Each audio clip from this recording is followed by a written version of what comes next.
Good morning. ನಾನು ನಿಮ್ಮ ಮೇಘ ಖುಷಿ. ಏನಂತಂದರೆ ಟೀ ಕುಡಿದು ಟಿಫಿನ್ ಮಾಡಿ ಕುತ್ಕೊಂಡಿದ್ದೆ. ನಮ್ಮ ಹಾಸ್ಟೆಲ್ ಅಂದರೆ ನಮ್ಮ ಜೂನಿಯರ್ಸು ಪಾಪ ಫೋಟೋಶೂಟ್ ಮಾಡೋಕ್ಕೆ ಹೋಗಿದ್ದಾರೆ ಪಾರ್ಕಲ್ಲಿ. ಅಂದರೆ ನಮ್ಮ ಇಲ್ಲಿ ಹಾಸ್ಟ್ಲ್ ಮುಂದೆನೇ ಸಣ್ಣ ಪಾರ್ಕ್ ಇದೆ. ಸೊ ಅಲ್ಲಿ ಫೋಟೋಶೂಟ್ ಮಾಡೋಕ್ಕೆ ಹೋಗಿದ್ದಾರೆ. ಪಾಪ ಶೂಸ್ ಬಿಟ್ಟು ಹೋಗ್ಬಿಟ್ಟಿದ್ದಾರೆ. ಅವರು ವಾಪಸ್ ರಿಟರ್ನ್ ಬರೋಕ್ಕೆ ಅಲೋ ಮಾಡ್ತಿಲ್ಲ. ಅಂದರೆ ಅದರೊಳಗೆ ಎಂಟ್ರಿ ಆದಮೇಲೆ ಮತ್ತೆ ರಿಟರ್ನ್ ಬಂದರೆ ಮತ್ತೆ ಅವ್ರಿಗೆ ಅಲೋ ಇರಲ್ಲ ಅದೇ ಅಮೌಂಟಲ್ಲಿ. ಅಂದರೆ ಇವಾಗ ಫೋಟೋಶೂಟ್ಗೆ ಇಷ್ಟು ಅಮೌಂಟ್ ಅಂತ ಕಟ್ಸ್ಕೊಂಡಿರ್ತಾರೆ. ಮತ್ತೆ ಹೊರಗಡೆ ಹೋದರೆ ಮತ್ತೆ ಒಳಗೆ ಅಲೋ ಇರಲ್ಲ. ಸೊ ಅವ್ರನ್ನ ಹೊರಗೆ ಬರೋಕ್ಕೂ ಬಿಡ್ತಿಲ್ಲ.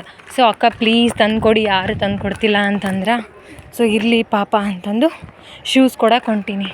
ಅದೇನೋ ಗೊತ್ತಿಲ್ಲ. ನಾನು ಮೊನ್ನೆ ಏನು ಗೊತ್ತಾ, ಮನೆ ದೀಪನವ್ರ ಹಾಸ್ಟ್ಲಿಗೆ ಹೋಗಿದ್ನಲ್ಲ, ಬಟ್ಟೆ ಒಣಗಾಕಿದ್ದೀನಿ ಆಯಿತಾ. 3 ದಿನ ಆಯಿತು ನಾನು ಅಂದರೆ ವಾಪಸ್ ಹಾಸ್ಟ್ಲಿಗೆ ಬರೋಷ್ಟಿಗೆ. ಅಲ್ಲೇ ದೀಪನವ್ರ ಹಾಸ್ಟ್ಲಲ್ಲಿ 2 ಡೇಸ್ ಸ್ಟೇ ಮಾಡಿದ್ನಲ್ಲ. ಆದರೆ ನನ್ನ ಬಟ್ಟೆ ಒಬ್ಬರು ತೆಗೆದಾಕಿಲ್ಲ. ಫುಲ್ಲು ಮಳೆಗೆಲ್ಲ ತೊಯ್ದು ಅದೆಲ್ಲ ಫುಲ್ಲು ಕಸ್ರು ಹೆಂಗಾಗಿದ್ದು ಅಂದರೆ ಬಟ್ಟೆ. ಆದರೂ ರಿಟರ್ನ್ ಬಂದು ತೊಳೆದಾಕಿದೆ. ಬಿಕಾಸ್ ಯೂನಿಫಾರ್ಮ್ ಅನಿವಾರ್ಯ. ಬಂದು ತೊಳೆದಾಕಿದೆ, ಒಬ್ಬರು ತೆಗೆದಾಕಿಲ್ಲ. ಬಟ್ ನನಗೆ ಎಷ್ಟು ಬೇಜಾರು ಅನ್ಸುತ್ತೆ. ನನಗೆ ಯಾರೇ ಹೆಲ್ಪ್ ಕೇಳಿದ್ರು ಕೂಡ ನಾನು ಇಲ್ಲ ಅಂತ ಅನ್ನೋದೇ ಇಲ್ಲ. ಆಲ್ಮೋಸ್ಟು ನಾನು ಹೆಲ್ಪ್ ಮಾಡ್ತೀನಿ ಅಂತ ಹೇಳ್ಕಂತಿಲ್ಲ, ಬಟ್ ನಾನು ಮಾಡ್ತೀನಿ, ಅದಂತೂ ನಿಜ. ಇವಾಗ ನೋಡಿ, ಅಷ್ಟು ದೂರದಿಂದ ಕೊಡೋಂಥ ಜಸ್ಟ್ ಒಂದು ಮಾತು ಕಾಲ್ ಮಾಡಿ, ಯಾಕಂದರೆ ನಮ್ಗೆ ಕಾಲ್ ಮಾಡಿರ್ತಾರಂದರೆ ನಮ್ಮ ಮೇಲೆ ನಂಬಿಕೆ ಇರುತ್ತೆ ಅಂತಲೇ ಅರ್ಥ. ಸೊ ನಮ್ಮಿಂದ ಅವ್ರೇನೋ ಎಕ್ಸ್ಪೆಕ್ಟ್ ಮಾಡಿದ್ಮೇಲೆ ನಾವು ಇಲ್ಲ ಅಂದರೆ ಅದು ಒಂಥರ ಏನೋ ಬ್ಯಾಡ್ ಫೀಲ್ ಅನಿಸುತ್ತೆ ನನಗೆ. ಅದಕ್ಕೆ ನಾನು ನೋಡಿದರೆ ಸಡನ್ಲಿ ಹ್ಞೂ ಅಂತ ಹೇಳ್ತೀನಿ. ಆಮೇಲೆ ಯಾರದೇ ಒಂದು ಬಟ್ಟೆ ಬಿದ್ದರೂ ಕೂಡ ಎತ್ತಾಕ್ತೀನಿ. ಮಳೆ ಬಂದರೆ ಯಾರದೇ ಆಗಿರಲಿ ತೊಯ್ತಾವಂತೇಳಿ ತೊಗೊಂಡೋಗಿ ಹಾಸ್ಟೆಲಲ್ಲಿ ಹಾಕಿರ್ತೀನಿ. ಆಮೇಲೆ ಬಂದು ಅವ್ರು ಕೇಳಿದ್ಮೇಲೆ ಕೊಡ್ತೀನಿ. ಬಟ್ ನಮಗೆ ನೋಡಿದರೆ ಆ ರೀತಿ ಆಗೋದೇ ಇಲ್ಲ. ಅದೊಂದು ಸಲ ಹೆಂಗೆ ಅನಿಸ್ಬಿಡುತ್ತೆ ಅಂದರೆ ಯಾರಿಗೂ ಹೆಲ್ಪ್ ಮಾಡಬಾರ್ದು, ನಮಗೇನು ಅದರಿಂದ ಅಂತ ಅನಿಸುತ್ತೆ. ಬಟ್ ಮನಸ್ಸು ಕೇಳಲ್ಲ. ಆದರೂ ಕೂಡ ಅದೇನೋ ಗೊತ್ತಿಲ್ಲ, ಈ ರೀತಿ ಮನಸ್ಥಿತಿ ಇದ್ದವ್ರಿಗೆ ಎಷ್ಟು ನೋವಾಗುತ್ತೆ ಅಂತ ಅದು ಅವಾಗ ಮಾತ್ರ ಗೊತ್ತು.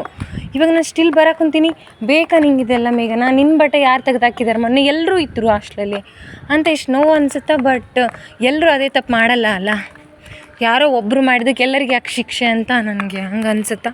ಸೊ ಅದಕ್ಕೆ ಯಾರೇ ಹೆಲ್ಪ್ ಕೇಳಿದ್ರು ಕೂಡ ನಾನು ಇಲ್ಲ ಅಂತ ಹೇಳೋದೇ ಇಲ್ಲ. ಹೋಗ್ಲಿ ಬಿಡ್ರಿ, ಅದೇನು ನಾನು ಮಾಡ್ತಿದ್ದೀನಿ ಅಂತ ಹೇಳ್ಕಂತಿಲ್ಲ. ಬಟ್ ಈ ರೀತಿ ಮನಸ್ಥಿತಿಗೆ ಎಷ್ಟೋ ಜನ ಮೇ ಬಿ ಬದಲಾಗ್ಬಿಡ್ತಾರೆ. ಯಾರು ನಮಗೆ ಮಾಡಲ್ಲ, ನಾವ್ಯಾಕೆ ಮಾಡಬೇಕು ಅಂತ. ಬಟ್ ಎಲ್ಲರಿಗೂ ಅದೇ ಮನೋಭಾವನೆ ಇರಬೇಕಲ್ಲ ಅಂತ ನಾನು ಕೇಳ್ಕೊತೀನಿ ಅಷ್ಟೇ. ಹೋಗ್ಲಿ ಬಿಡ್ರಿ, ಅದೇನೇ ಆಗಲಿ. ಇದೆ 5 ರೂಪಾಯಿ ಪಾರ್ಕು. ಅಲ್ಲಿ ಫೋಟೋಶೂಟ್ ಮಾಡಿಸ್ಕೊತಿದ್ದಾರೆ ನೋಡಿ. ಅವರೇ ಫೋಟೋಶೂಟ್ ಮಾಡಿಸ್ಕೊತಿದ್ದಾರೆ ಅಲ್ಲಿ. ವಿದ್ಯಾ ಹೋಗಿಲ್ಲ, ಅಲ್ಲಿ ಫೋಟೋಶೂಟ್ ಮಾಡಿಸ್ಕೊತಿದ್ದಾರೆ ನೋಡಿ ಅವರೇ. ಚೆನ್ನಾಗಿ ಮಾಡಿಸ್ಕ. ಹ್ಯಾಪಿನಾ? ಓದ್ತಿದ್ದೆ ಗೊತ್ತಾ, ಬಿಟ್ಟು ಬಂದೀನಿ. ಅಣ್ಣ ಎಲ್ಲಿ ಬರಲಿ? ಹೋಗಿಲ್ಲ ಅಣ್ಣ, ಹೋಗಿಲ್ಲ ಅಣ್ಣ. ನಿಮ್ಮನ್ನು ಮಾಡ್ತಿಲ್ಲ, ನಾನು ಲಾಗ್ ಮಾಡ್ತೀನಿ. ವಿದ್ಯಾ ಚೆನ್ನಾಗಿ ಮಾಡಿಸ್ಕ. ಬಾಯ್. ಕೊಟ್ಟೆ ಶೂಸು. ಏನ್ಮಾ ಬಾಯ್. ಫುಲ್ ನೋಡಿದ್ರಲ್ಲ ಎಷ್ಟು ಖುಷಿ ಆದರು ಅಂದರೆ ಕೊಟ್ಟಾಗ.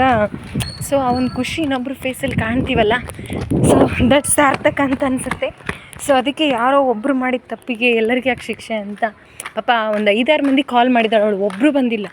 ಸೊ ನನಗೆ ಕಾಲ್ ಮಾಡಿದೆ. ನಮ್ಮ ರೂಮಲ್ಲಿ ಯಾರಾದರೂ ಅಷ್ಟೇ ಏನಾದರೂ ಅರ್ಜೆಂಟ್ ಅಂದರೆ ನನ್ನ ಹತ್ರನೇ ಬರ್ತಾರೆ. ಅದೇನೇ ಆಗಲಿ, ಒಂಥರ ಒಳ್ಳೆ ಕೆಲಸ ಮಾಡೋದ್ರಲ್ಲಿ ಖುಷಿನೇ ಜಾಸ್ತಿ.